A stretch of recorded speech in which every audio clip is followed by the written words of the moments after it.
Abduqodir Husanov zo'r intervyu berdi, ko'ringlar-da. Hozirda O'zbekistonda futbol juda rivojlandi. Prezidentimiz o'zlari shunga kirishib, yordamlari juda katta bo'ldi. Bu birinchi jahon chempionatimiz, emotsiya taraflash qiyin. U yurish, tez urish boshlab boshqacha bo'ldi o'sha. Ishlashda davom etish kerak. Hozir ko'p skautlar kuzatish boshlashdi.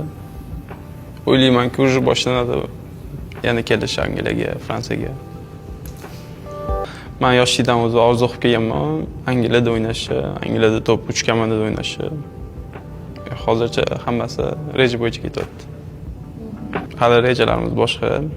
Undan ham yaxshi tanitish va xolasa bir o'zim emas, yana bolalar qo'shilishni boshlaydi уже.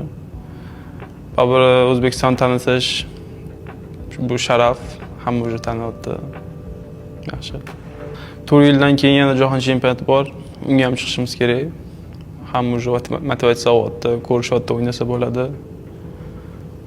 Hammada motivatsiya bor. Kuchli komanda deb esda qoladi.